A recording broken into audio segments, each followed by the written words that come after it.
안에서 평안하셨습니까?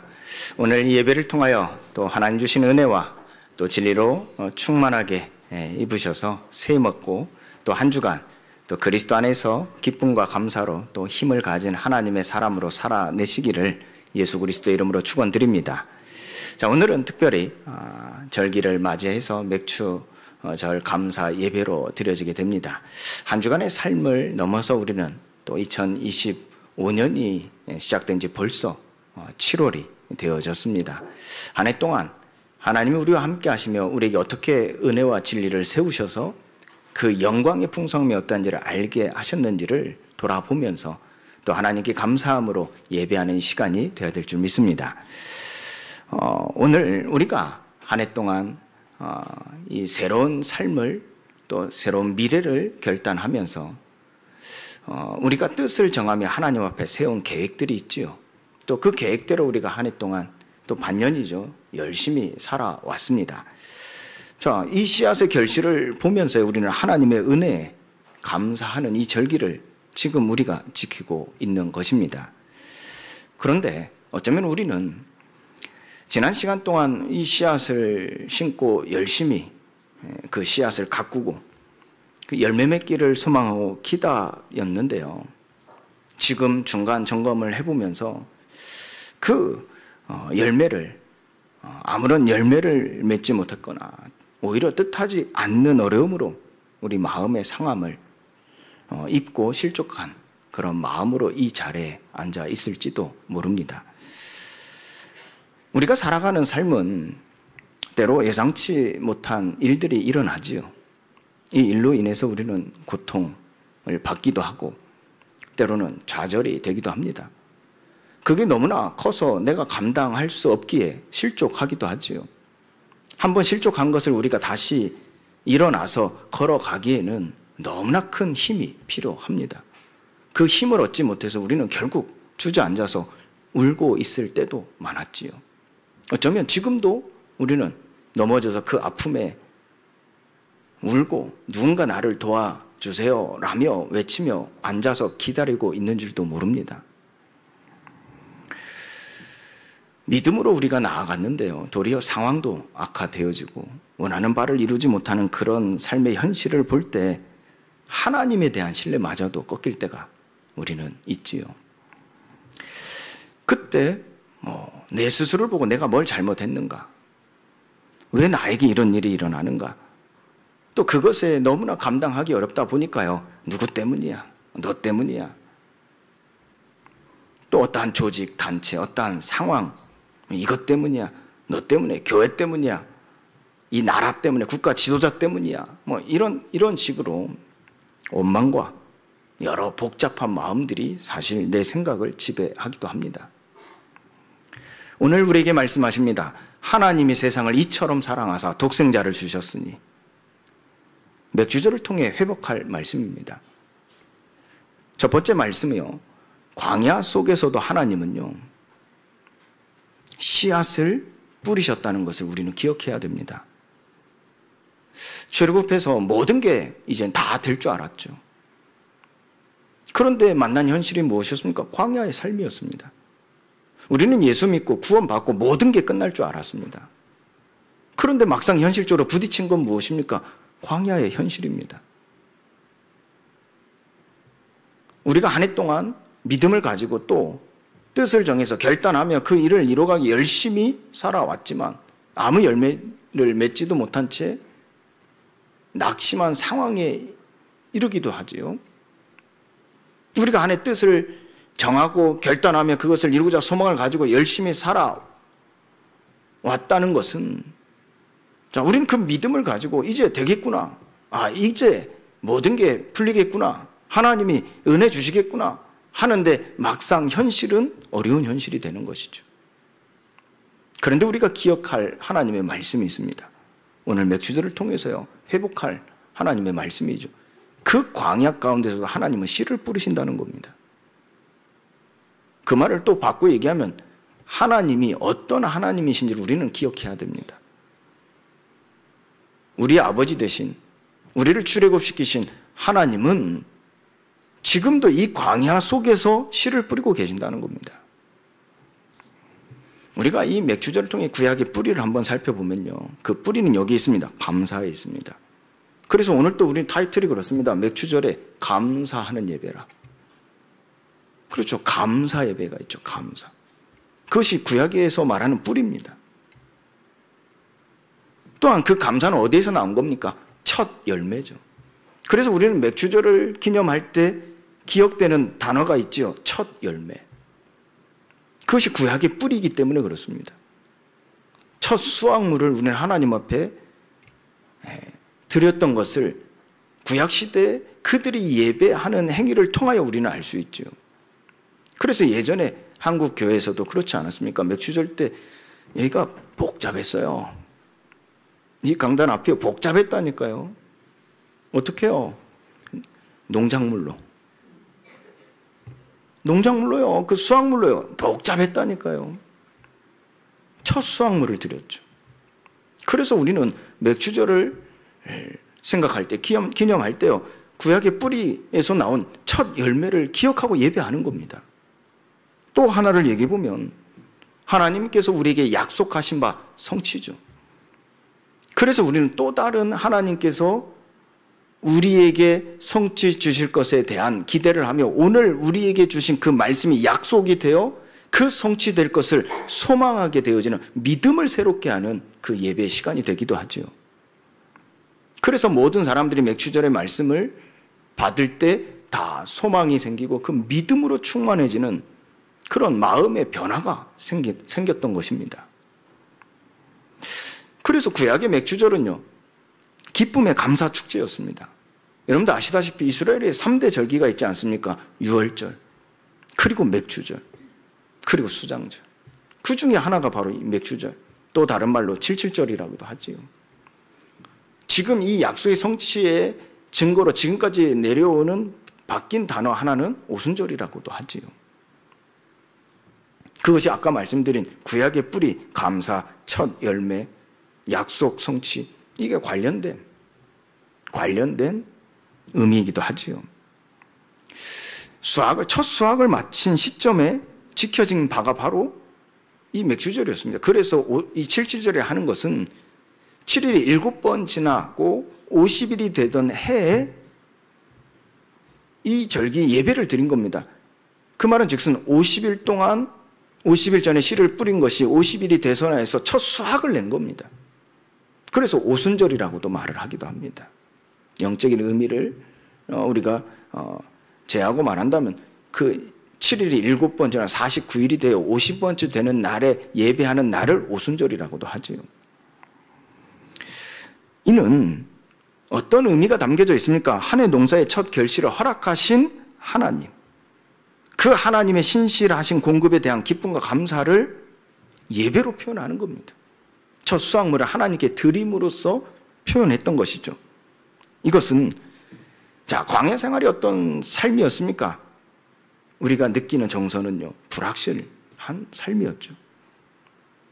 그럼 불확실한 광야의 여정에서 생존에 필요한 것이 무엇이었죠? 양식이었죠. 그 생존에 필요한 양식을 주셨다가 아닙니다. 주관하시는 분이 하나님이시라는 겁니다. 그것을 먼저 보이신 게 그 농사를 짓게 하시기 이전에 하나님께서 보이신 바가 무엇이었어요? 만나와 메추라기 사건이었습니다. 그들이 다 지쳐서 힘이 없을 때 농사 지을 힘도 없는 겁니다. 그런 백성들을 하나님은 아시고 그들의 아버지로서 그들에게 일용할 양식을 주신 것이죠. 만나와 메추라기를 통해서. 그래서 그들이 먹고 힘을 내어 뭔가를 할 수 있는 때가 되어졌을 때 하나님은 그들에게 농사를 지으라 그랬어요.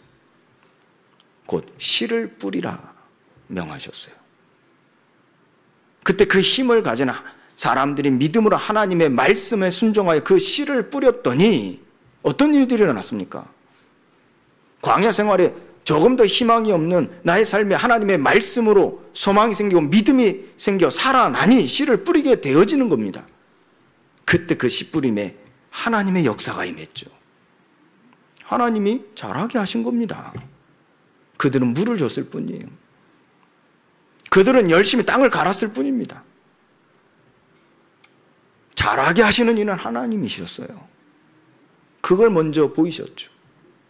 그들이 씨 뿌리지 않은 자는 몰랐어요. 이제 우리도 먹을 것이 생겼구나. 우리 힘으로 이제는 먹고 살 수 있겠구나. 라고 느꼈을 뿐이었겠죠. 그리고 그 씨 뿌리고 이 농사를 지은 사람을, 야, 대단하다. 그 사람에게 붙어서 뭔가 얻어 먹을 게 있을까 하여 붙었을 뿐이었습니다. 그러나 씨를 뿌린 자는 달랐습니다. 그 사람들이 맥추절, 곧 이 예배, 저희 예배를 드린 거예요. 이 모든 양식, 우리의 필요한 필수적인 양식을 주관하시는 이가 하나님이시라는 것을,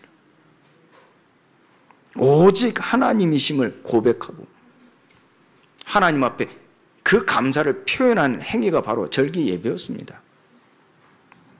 하나님께서 주신 것을 거두어 수확, 그 수확함에 있어서 하나님을 향한 순전한 감사가 우리의 마음, 그 마음의 정서에 있었다는 얘기입니다. 그렇다면 우리는 어떤 마음으로 오늘 이 예배를 드리는 것일까요? 내 마음의 정서는 어떤 정서가 있어 오늘 함께 하나님 부르신 성도들과 함께 예배하고 있을까요? 하나님께서는 이러면서 자기의 계시와 언약의 백성으로서의 정체성을 우리에게 재확인시키는 날인 줄 믿습니다. 무슨 말입니까? 하나님은 우리의 삶에 필요한 필수적인 양식을 주시는 하나님이신 뿐만 아니라 삶의 원리, 곧 존재의 원리가 되어지는 말씀을 주시는 하나님이시라는 것을 고백하는 겁니다. 그래서 우리는 하나님 주셔서 감사합니다, 내 거 드릴게요가 아닙니다. 마치 우리가 첫 월급을 타서 그 부모님에게 감사해요. 지금까지 키워주신 부모님 감사합니다. 첫 월급을 그대로 부모님께 용돈을 드리거나 예전에 우스갯소리로 빨간 내복을 사들고 좋은 내복을 사들고 부모님께 나아가 감사합니다. 한 책임과 의무를 다하고 이제 됐구나. 두 번째 월급부터는 오로지 나를 위하여 내가 하고 싶었던 것을, 내가 갖고 싶었던 것을, 그런 식의 거두어 수확함의 감사의 표현이 아니었다는 얘기입니다. 그 맥주 절기를 통하여 그들이 원했던 건 하나님의 말씀이었어요. 그래서 그 말씀을 주시는 분으로 고백된 것이 그 맥주절에 있어서 하나님이 기뻐 받으시는 예배가 되어졌다는 겁니다. 오늘날 우리가 지키는 맥주절은 어떤 의미를 담고 있겠습니까? 맥주라는 단어는 문자적으로 보리 추수를 의미하지 않습니까? 그래서 우리나라는 농경사회였기 때문에요, 그 문화 속에서 우리의 삶이 영유되지 않았습니까? 그 뿌리를 두고 있다는 얘기입니다. 그러나 성경에서는 출애굽기 34장 22절 말씀에서 보면 보리 추수가 아니었죠. 바로 밀의 초실절을 말하고 있습니다. 밀을 수확한 겁니다. 보리가 아니라요. 그래서 문화적으로 또 우리가 이 번역되어지는 우리나라 말에, 우리 사회 문화에 맞게 각색해서 우리가 지금 보고 있는 맥주절을 우리가 지키고 있는 것일 뿐이라 여겨지죠.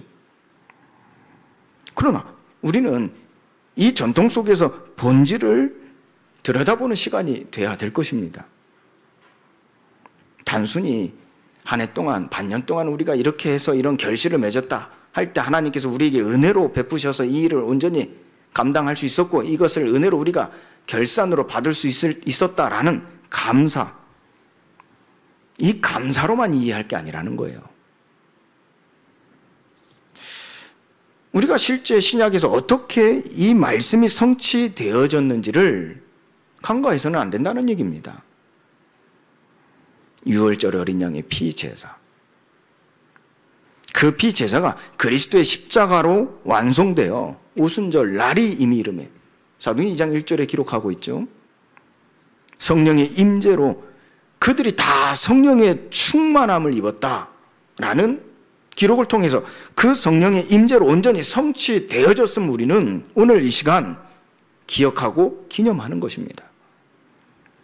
세상 일의 열매에 감사하는 절기, 이 절기로 이해에서 벗어나 우리는요, 지금도 살아계시는 하나님의 역사하심, 지금도 성령이 우리에게 임하셔서 당신의 그 일을 우리를 통하여 이루어 가신다는 사실을 우리는 이 성교적인 관점에서 하나님의 신약 말씀의 성취의 관점으로 우리는 오늘 이 절기의 인식을 바꿔야 돼요.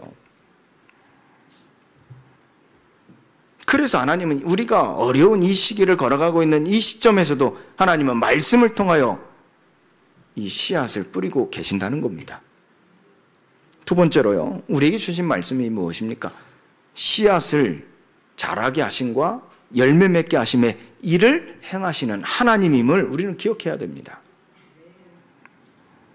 예수님은 어떻게 씨를 뿌리셨습니까? 우리는 예수님의 성육신 하신 그 일과 예수님께서 십자가를 지신 사건을 통해서 우리는 예수님께서 어떻게 이 씨를 뿌리셨는가를 알 수 있습니다.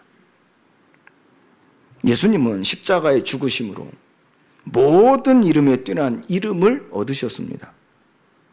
그는 근본 하나님과 같은 본체셨죠. 그러나 그와 같은 동등됨을 여기지 아니하시고 오히려 자기를 비워 종의 형체와 같이 되셨다 그랬어요. 그래서 사람들과, 죄인된 사람들과 같이 되셨어요.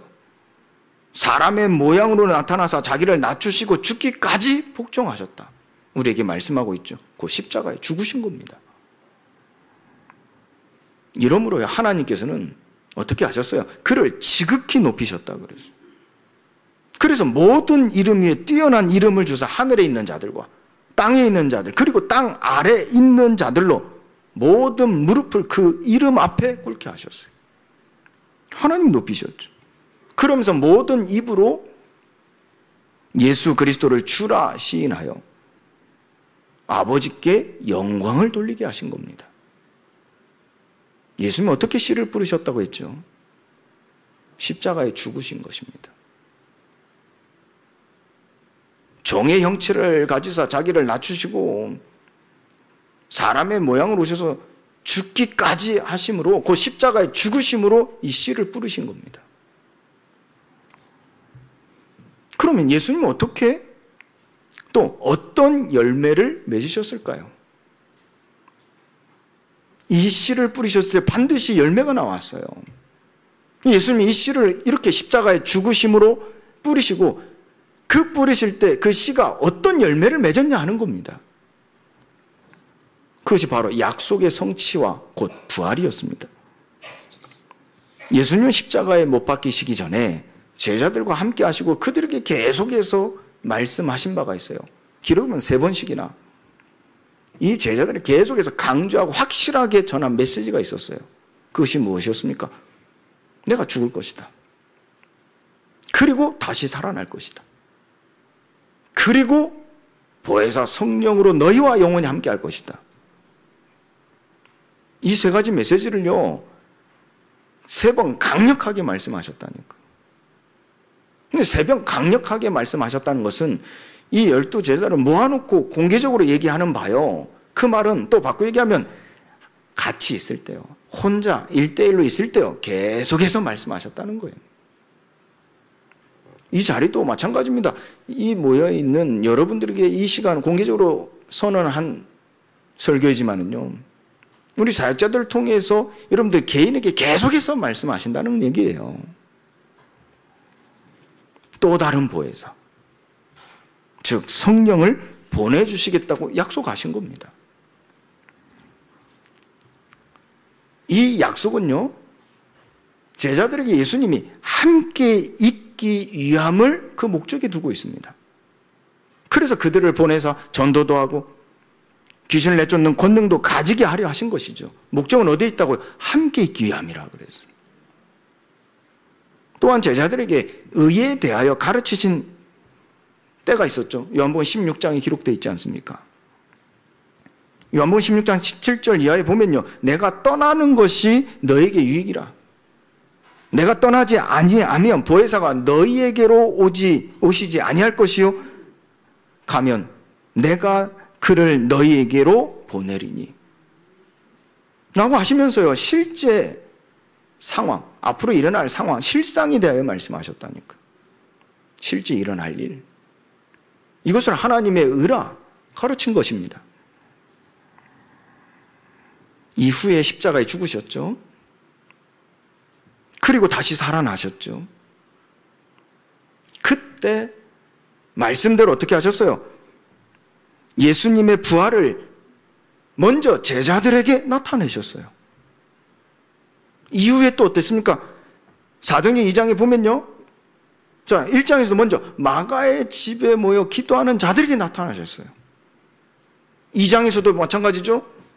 이 120명에 모인, 이 마가의 집에 모인 사도들에게 나타내시고 그 사도를 통하여 전한 하나님의 일에 대하여 곧 예수님이 십자가에 죽으시고 부활하시고 지금 우리와 함께 하시기 위해 성령으로 오셨다 함을 전할 때 41절 말씀이죠. 이 날에 믿는 자의 수가 3,000이나 더하더라 그러죠. 3,000명이 나타내신 겁니다. 오순절에 임한 성령의 강림, 그 사건은요, 지금 우리에게 말씀하고 있는 이 약속의 성취인 줄 믿습니다. 이 사건은요, 영적 추수인 부흥의 시작임을 상징적으로 우리에게 보여주고 있는 바요. 오늘 우리가 받은 말씀처럼요, 이처럼 살아내는 첫 열매가 되어지는 성취의 사건입니다. 예수님의 수확은 무엇이었습니까? 이처럼 예수님이 어떤 열매를 맺었어요? 정리해보면 지금 성령으로 우리 안에 계시는 겁니다. 이로써 예수님은 어떤 수확, 무엇을 수확하셨습니까? 예수님의 수확은 무엇이었냐 하는 겁니다. 그것이 바로 오순절 날이 이르렀을 때 세계복음화하는 곧 선교적 교회 탄생이었습니다. 그것이 우리가 알고 있는 마가 다락방에 일어난 사건이요, 마가의 다락방에 시작된 초대 교회라는 것이었습니다. 예배하기 위하여 그들이 다 같이 마가의 집에 모였죠. 그때 그들 모두 각 사람에게 임하였던 것이 무엇이었습니까? 예수님께서 약속하신 보혜사 성령님이었습니다. 그 성령의 충만함은 그들을 그리스도 예수 안에 있는 생명의 성령의 법으로 살아내게 하는 거듭난 사람들로 변혁을 하게 하셨어요. 변화를 시킨 겁니다. 그들은 더 이상 두려움에 숨어 있지 않았어요. 밖으로 나가서요, 이는 곧 세상에 나가면요, 예수 믿는다, 예수 이름 전한다 하면 어떤 일들이 일어났습니까? 잡아갔어요. 가진 것 빼앗아 갔어요. 지금까지 살아온 모든 업적들 다 무의미하게 만들었어요. 감옥에 가뒀어요. 심지어는 매를 때렸어요. 심지어는 죽였어요. 그래서 많은 사람들이 두려워했다니까요. 삶에서 예수 믿는 사람이라는 것을 드러내지 못했어요. 예수 이름을 전한다? 그거는 더욱더 불가능한 일이었어요. 그리고 그들은 그래도 예수를 믿는 사람들이기 때문에 예배하러 모여서 집에 모여서 조용히 숨어서 예배했다니까요. 그리고 하나님께 영광이 되어지고 그들의 신앙을 더욱더 키우고 그들의 믿음을 하나님 앞에 스스로 부끄럽지 않게 생각하며 삶을 살아갔습니다. 그런데 문제는 무엇입니까? 그들의 삶은요, 너무 갇혀 있었어요. 그들의 삶은 너무 제한적이었어요. 너무 제약을 많이 받았어요. 결국 실제 우리 육신의 삶에 있어서는 불신앙이 따를 수밖에 없는 구조가 만들어져 버린 겁니다. 여기에 대하여 바울은 로마서 1장 16절에 말하고 있지 않습니까? 나는 복음을 부끄러워하지 아니한다. 이 복음은 하나님의 의가 나타나서 우리를 구원에 이르게 하는 하나님의 능력이 된다 그랬어요. 능력이다 그랬다니까. 그래서 오직 의는 믿음으로 말미암아 살리라 함과 같다 그랬어요. 이게 무엇을 의미하는 겁니까?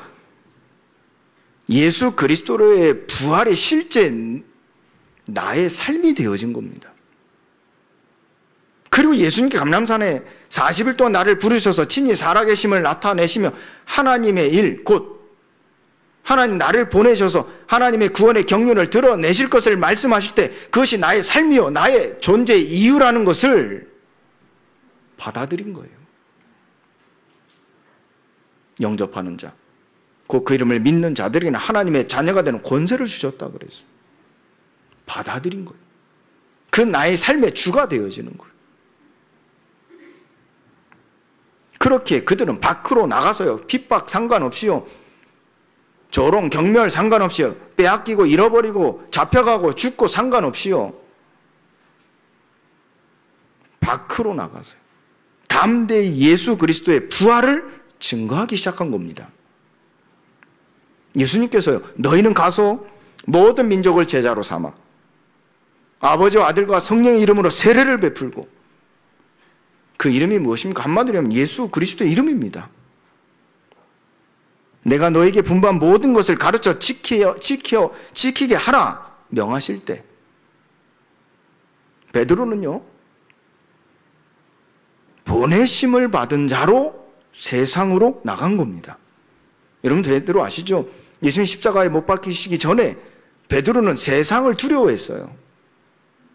세상 속에 나가지 못하고 세상을 피해서요, 예수님과 함께 했던 그 기쁨, 그 영광, 그 평안, 그 얼마나 좋았는지요. 마태복음 11장 아시죠?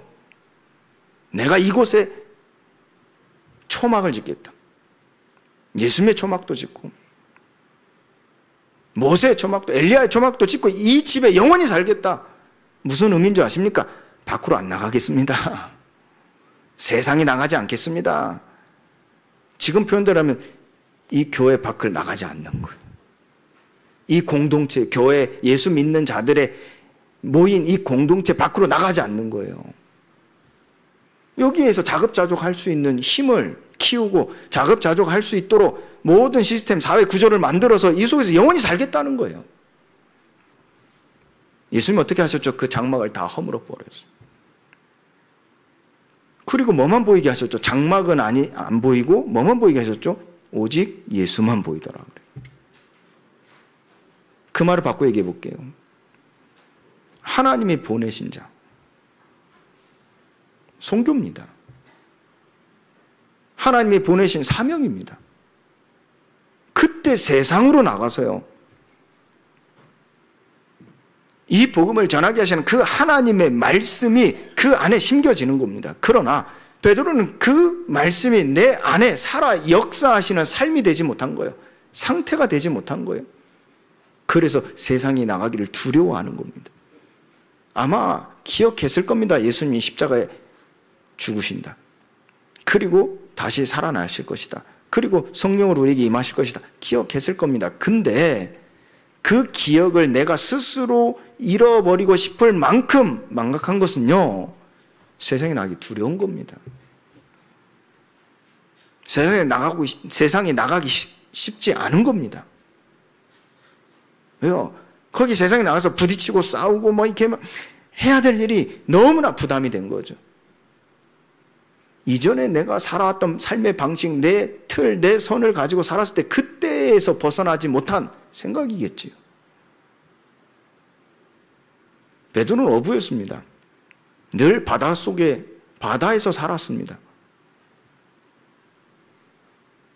그 삶의 무대는 바다였다니까요. 무엇이요? 사람이 없는 삶이었습니다. 관계가 풍성하지 못한 삶이었습니다. 베드로에게는 세상에 나가는 게 결코 쉬운 일이 아니었죠. 그런데 부활하신 예수님을 통해서 친히 살아계심을 나타내시는 그 약속의 성취로 그에게 성령의 임재의 은혜가 임하니까요. 곧 성령의 충만함을 입으니까요. 마가의 집에 오순절 날이 이미 이름에 각 사람에게 성령의 충만히 임하시는 사건을 통해서 베드로가 어떻게 됐죠? 세상으로 나간 겁니다. 세상을 두려워하지 않고 세상 속으로 들어간 겁니다. 핍박하는 사람 곁에 들어간 겁니다. 조롱하고 비난하는 사람 곁으로 들어갔다니까. 그 속으로 들어갔다니까. 가서 외친 겁니다. 예수님 십자가에 죽으셨다. 그리고 3일 만에 말씀한 대로 살아나셨다. 그 부활하신 예수님께서 지금 성령으로 우리에게 임하신다. 이로써 그리스도의 메시아 언약을 성취하신다. 그들에게는요, 무엇과 직결되어진 메시지였죠? 구원과 직결되어지는 메시지였습니다. 그래서 사도행전 2장 21절 말씀에서요, 24절 말씀입니까? 누구든지 예수 이름을 부르는 자는 구원을 얻으리라. 그걸 인용하는 겁니다. 전하는 것이죠. 세상으로 그 사람들, 핍박하는 사람들 세상 속으로 들어가서 예수 그리스도의 복음을 전하며 말씀하신 그대로 순종한 것입니다. 이 날에 3,000명이요 회개했죠. 그 세례를 받았다는 말입니다. 이 사건은요, 지금도 역사에 남죠. 지금도 우리의 본이 되고 있죠. 위대한 영적 주수의 첫 열매인 겁니다. 이는 구약의 밀, 수확의 첫 열매를 거두어 주께 드리는 그 봉헌이 예표했던 바의 실체적인 성취입니다. 우리는 이와 같이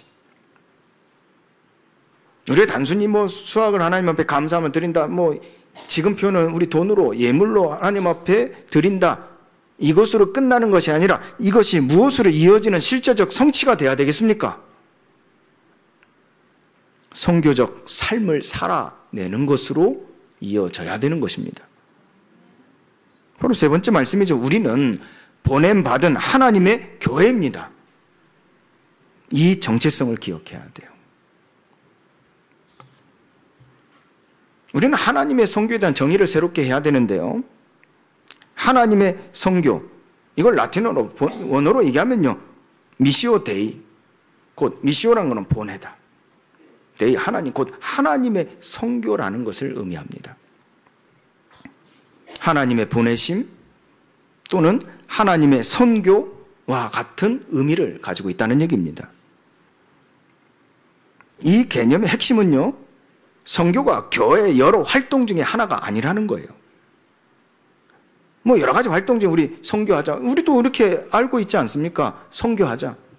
선교 대회 하면 선교사님을 위해서 기도하고 선교 헌금하고 또 우리가 후대를 키워서 선교사로 파송하고, 이런 선교를 하나의 활동으로, 여러 활동 중에 교회에서 하는 여러 가지 일 중에 하나의 일로 인식하고 우리는 생활하고 있죠. 신앙생활을 하고 있죠.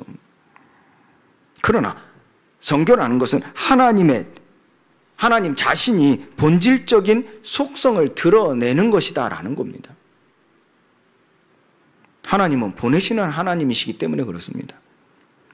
선교의 본질이죠. 하나님이 세상을 이처럼 사랑하사 독생자를 주셨으니, 이것이 곧 뒷받침되는 하나님의 말씀입니다. 성부께서 성자를 세상에 보내신 것이죠. 성부와 성자께서 또한 성령을 보내신 것이죠. 그래서 삼위일체 하나님께서 이처럼 교회를 세상 속으로 보내신다는 의미입니다.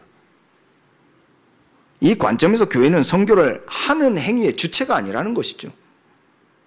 무슨 말입니까? 하나님의 선교가 교회의 본질이라는 겁니다. 우리는 그래서 하나님의 보내심 받은 자로서 살아가는 거예요.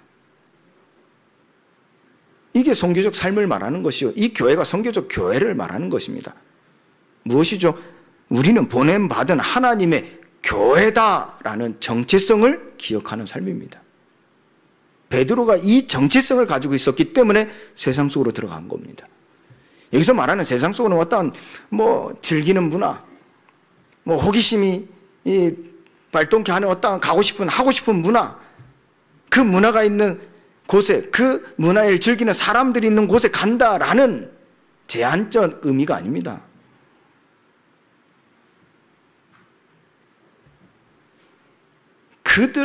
지금 모세의 입장에는 그들은 누구였습니까? 핍박자였다니까요. 박해자였다니까요. 내 것을 뺏고 나를 가두고 나를 죽이는 자들이었다니까. 그곳에 간 겁니다. 지금과 다르다니까요. 가서 뭔가를 내가 해보자가 아니었습니다. 하나님, 예수님 내게 명령하셨기 때문에 그걸 내가 지켜내야 되겠구나. 그걸 지켜야 되겠구나. 그런데 부담돼. 그런데 너무 힘들어. 어떻게 하지? 그게 아니었다니까. 보내심 받은 자가 베드로의 정체성이 됐다니까. 존재가 됐다는 얘기예요. 그래서 가야지가 아닙니다. 가지는 겁니다. 보냄 받은 자로 살아내는 겁니다. 첫 열매, 부활의 첫 열매가 되어졌어요. 그러는 가운데 베드로는 그들에게 언어적인 소통을 합니다. 메시아라는, 그리스도의 오실 메시아라는, 구원자로 오실 메시아라는 이 유대인들이 갖고 있는 언어, 문화를 가지고 소통을 한 겁니다. 그 오신 이가 우리를 위하여 십자가에 못 박히셨고, 그 그리스도가 우리를 위하여 다시 살아나셨고, 다시 살아나신 이가 바로 지금 예수 이름으로 불리는 우리에게 전한 복음이요 곧 성령으로 우리에게 임하셨음을 말씀하시는 거예요. 그때요, 그 설교를 통하여 예수님 구원의 경륜을 드러내셨다니까요. 믿는 자의 수가 3천이나 더 있다고 그랬어요. 하나님은 오늘 이 날을 통해서요, 내 안에 선교적 DNA를 심고 계신다는 얘기입니다. 나에게 씨를 뿌리신다는 거예요. 선교가 있기에 교회가 존재하는 것입니다. 우리가 교회가 존재하기에 선교하는 게 아니란 말이에요. 여러분들 교회 다니니까 선교한다는 말이 아니란 말이에요. 여러분들은 선교사입니다. 여러분들의 존재로 하나님 창조하셨다니까. 그게 부활 생명을 이룬 것이죠. 그렇게 우리가 교회가 되는 겁니다. 조금 고민해 보셔야 될 부분이겠죠. 내가 교회 다니니까 선교하는 게 아니라니까요. 교회에서 우리 선교하자 해서 선교하는 게 아니라니까요. 하나님이 나를 이 세상에 보내신 겁니다. 그래서 우리가 교회가 되는 겁니다. 이것이 여러분들 가정에 적용시켜 보세요. 내가 너 좋아하고 너 나하고 맞고 너 나하고 살아갈 때 미래에 어떤 큰 돈도 벌 수 있고 너 삶을 우리가 재밌게 살 수 있겠어 해서 결혼한 게 아니란 말이에요. 하나님이 나를 아담과 하와 한 몸이 될지를 아신 것처럼 한 몸으로 존재로서 이 사람과 결혼을 한 것입니다. 그래 가정이 된 것이죠. 그 가정 속에서 하나님은 예배케 하시는 겁니다. 고린도전서 3장에서 보면요, 이 교인들이요, 이 정체성을 놓친 겁니다. 그리고 여러분 아시다시피 고린도서 3장이 얼마나 교회 안에 갈등, 분열, 분쟁으로 가득 찼지 않습니까? 심지어는 뭐라고 합니까? 나는 바울파다. 나는 개바파다. 나는 이것도 아니고 저것도 싫다. 나는 그냥 그리스도파다. 이런 식으로요. 갈등, 분열, 그 속에 분쟁이 끊임없었다니까요. 결국 그들의 삶은 선교적 삶이 아닌 육신적인 삶이었죠. 그 육신적 삶에서 벗어나지 못한 자들에게 권하는 말씀입니다. 우리는 하나님의 동역자들이라. 그래서 너희에게 왔다. 너희는 하나님의 밭이라. 하나님의 집인이라. 존재를 얘기하는 겁니다. 너희들은 무엇 때문에 싸우고 있냐? 무엇 때문에 선을 나누냐? 너희가 맞냐? 너희가 무조건 맞다고 왜 주장하느냐? 물 주는 이가 맞겠냐? 씨를 뿌리는 자가 맞겠냐? 진짜 우리가 이와 같이 된 것은 잘하게 하시는 이는 오직 하나님뿐이다. 왜 싸우냐? 무엇이 진리냐? 바울은 권합니다. 육신적 삶을 살아가고 있는 자들에게 권하고 있다니까요. 우리는 하나님의 동역자들로 너희와 함께 있는 것이다. 하나님의 보내심 받은 자로 너희 앞에 섰느니라. 너희는 하나님의 밭이라, 하나님의 집이니라. 우리의 삶은요, 하나님의 선교입니다.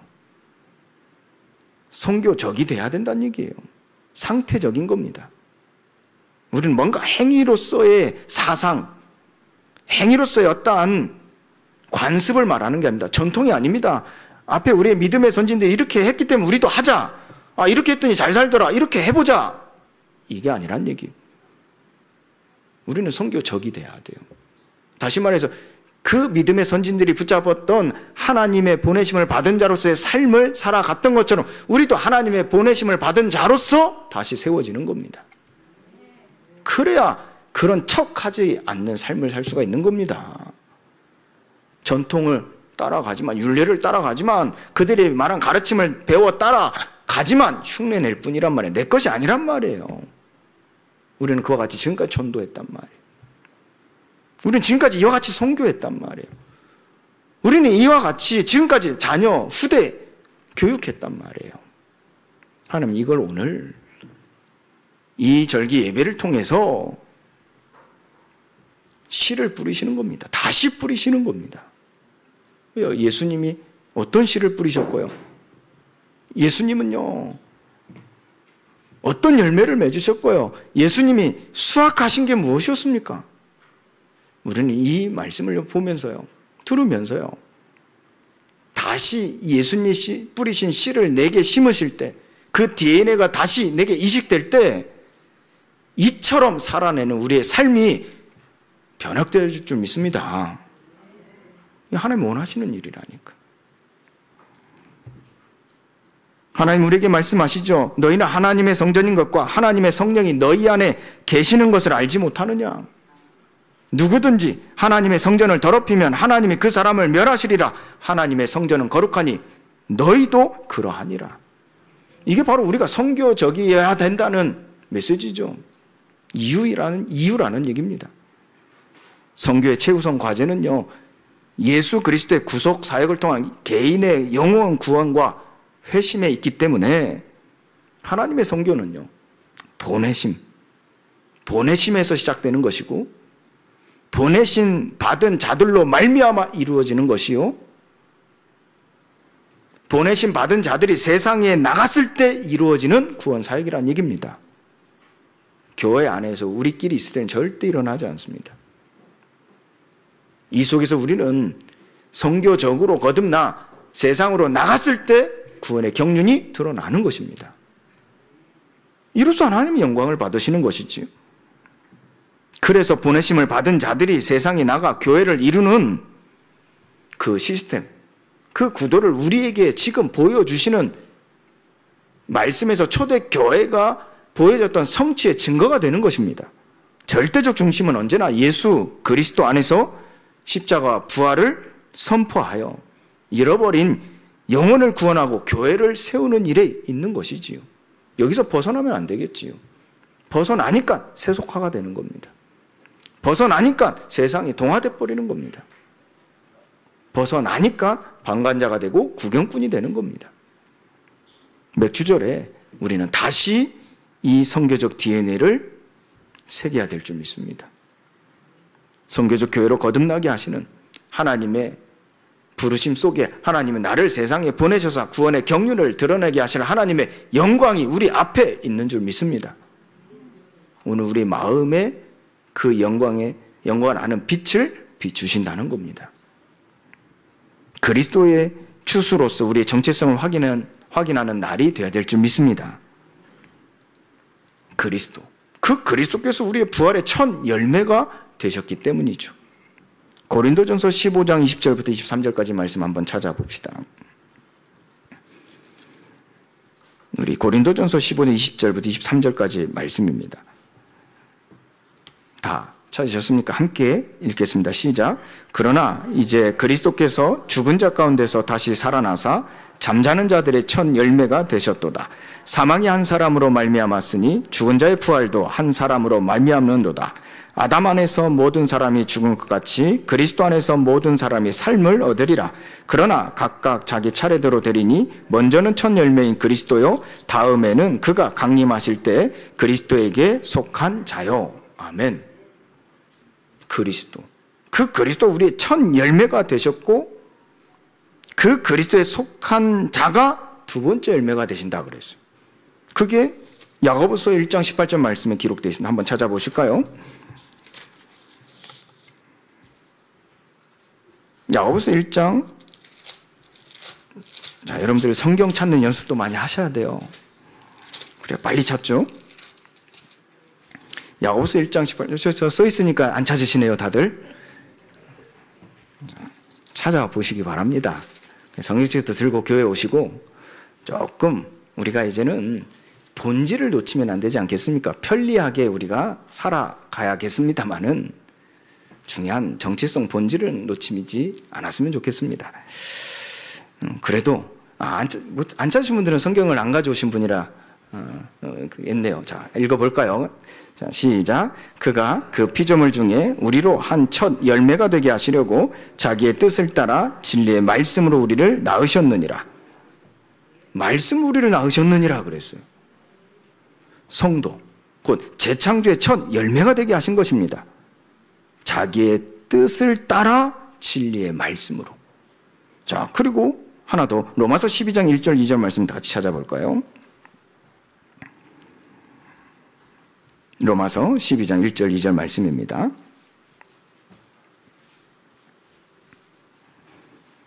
자, 시작.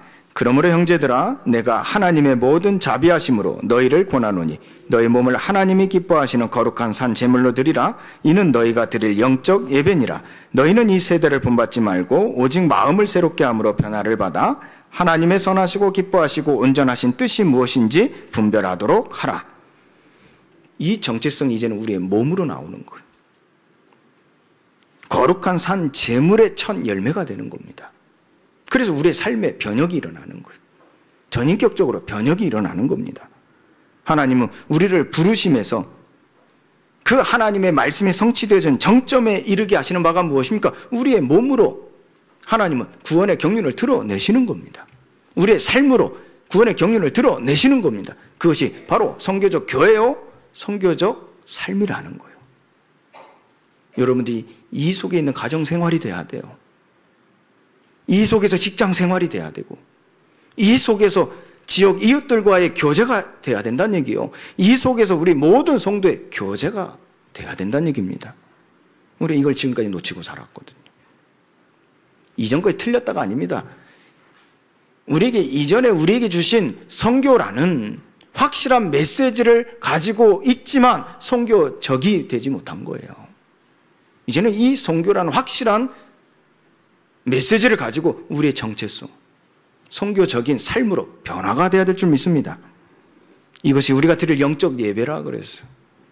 이 결론입니다. 이처럼 살아내는 첫 열매. 제목이 그 결론이죠. 예수님의 보내심을 받은 자들로서 우리에게 과업이 있습니다. 바로 추수할 밭을 향한 예수님의 긍휼을 가지라 하심과 청하라 하신 기도의 명령입니다. 우리 시간이 없기 때문에요. 한번 우리 화면 보고 읽어볼까요? 마태복음 9장 35절 38절 말씀입니다. 자, 제가 카메라가 있어가지고 전 찾아야 돼요. 가려져 잘 안 보입니다. 제가 카메라가 가려져서. 자, 읽겠습니다. 시작. 예수께서 모든 도시와 마을에 두루 다니사 그들의 외당에서 가르치시며 천국 복음을 전파하시며 모든 병과 모든 약한 것을 고치시느니라. 무리를 보시고 불쌍히 여기시니 이는 그들이 목자 없는 양과 같이 고생하며 기진함이라. 이에 제자들에게 이르시되 추수할 것은 많되 일꾼이 적으니 그러므로 추수하는 주인에게 청하여 추수할 일꾼들을 보내주소서 하라 하시니라. 아멘. 자, 누가복음 10장 1절 2절 한 절만 더 볼까요? 자, 누가복음 10장 1절 2절 말씀입니다. 시작. 그 후에 주께서 따로 70인을 세우사 친히 가시려는 각 동네와 각 지역으로 둘씩 앞서 보내시며 이르시되 추수할 것은 많되 일꾼이 적으니 그러므로 추수하는 주인에게 청하여 추수할 일꾼들을 보내주소서 하라. 자, 여기서 보니까요, 가지라, 청하라, 이것이 예수님께서 우리에게 그 마음을 가지고 부탁하신 일이거든요. 여기서 주목할 말씀이죠. 목자 없는 양과 같이 고생하며 기진함. 그걸 보시고 불쌍히 여기셨죠. 예수님의 긍휼은 바로 추수의 비유로 들어가는데요. 바로 추수할 것은 많대. 이처럼요, 세상에는요, 추수할 것이 많다는 겁니다. 이 말씀은요, 복음이 필요한 대상, 즉 하나님이 사랑하시는 잃어버린 영혼들이 오늘도 내 가정에, 내가 가는 직장에, 내가 살고 있는 지역 현장 이웃들에 다 많다는 거예요. 문제는 추수할 밭이 부족한 것이 아니라 일꾼이 적으니 그랬죠. 이 말씀은 추수의 감사 축제의 기쁨을 하나님의 구속 사역에 동참해야 된다는 거룩한 부담감, 그리고 이 시급함, 그리고 이 절실함, 이 간절함, 이 진정성 있는 하나님에 대한 마음으로 전환을 시켜야 돼요. 세상에는 사마리아 여자처럼요, 영적 목마름으로 가득하지요. 하지만 그들에게 영원히 목마르지 않게 하는 물을 전하는 자가 없어요. 왜요? 사마리아 여자니까. 우리 지금까지 말씀 흐름 통해서 보세요. 사마리아 여자니까. 그럼 주는 자가 없다. 갈 자가 없다니까요. 그래서 사마리아 여인에게 예수님이 물을 달라 할 때 그 사마리아 사람이 말하지 않습니까? 어찌 당신 유대인들이 내게 물을 달라 하십니까? 어찌 나에게 말을 거십니까? 선을 깨뜨리신 예수님이십니다. 우리가 가야 될 세상입니다. 우리는 무엇 때문에 세상 사람들과 어울리지 못할까요? 내가 동화될까 무섭습니까? 확실하시면 돼요. 예수 그리스도의 보내심을 받은 자의 정체성 확실하시면 돼요. 추수할 주인에게 청하여 추수할 일꾼들을 보내주소서 하라 그랬어요. 하라가 아닙니다. 청하라. 우리는 기도의 명령을 붙잡고요, 단순한 구경꾼, 관찰자에서 벗어나서 선교의 동역자로 하나님의 일에 참여하는 은혜를 끼치는 자가 되어야 될 줄 믿습니다. 이 첫 열매. 인간의 힘으로 선교는 불가능합니다. 우리 다 체험하지 않았습니까? 사도행 1장 8절에서 오직 성령이 너에게 임하시며 너희가 권능을 받고 이 세상과 땅끝까지 증인 되리라고 오늘 우리에게 말씀하십니다. 잘 표현했어요. 성령으로 충만하게 하소서. 이거 좀 전에는 맥주 감사주일 한 주 전에 붙여주세요. 자, 오직 성령이 너에게 임하시면 너희가 권능을 받고 예루살렘과 온 유대와 사마리아 세상입니다. 그리고 땅끝까지 내 증인이 되리라 하시니라. 마음에 새기시기 바랍니다. 눈으로 보고 머릿속에 담고 가슴에 내려서 여러분들의 존재가 되시기를 주님의 이름으로 축원드립니다. 따라서요, 오늘 맥추절, 이 오순절을 기념하는 것은 육신적 추수의 하나님의 은혜의 체험을 넘어서요, 마가다락방, 여기에 예배하는 자들이 성령의 충만함을 받아 이 선교적 DNA가 이식되어서요, 내게 이식되어서요, 하나님의 보내심을 받은 자로 세상에서 이처럼 살아내는 첫 열매로 수확하는 의미가 되기를 예수 그리스도로 축원드립니다. 우리 옆 사람에게 축복할까요? 당신은, 자, 눈을 보시고, 당신은 이처럼 살아내는 첫 열매입니다. 하나님이 기뻐하실 줄 믿습니다. 여러분들 이 수확이 여러분들의 모든 현장 가운데 임하기를 예수 그리스도 이름으로 축복합니다. 하나님 감사합니다. 이처럼 살아내는 첫 열매로 먼저 그리스도께서 우리의 본이 되시고 우리를 이와 같이 세우셨사오니 이제 이 말씀이 우리의 육신이 되어 우리의 삶에서 구원의 경륜이 드러나 하나님의 선교가 이루어지게 하여 주옵소서. 예수 그리스도의 이름으로 기도합니다. 아멘.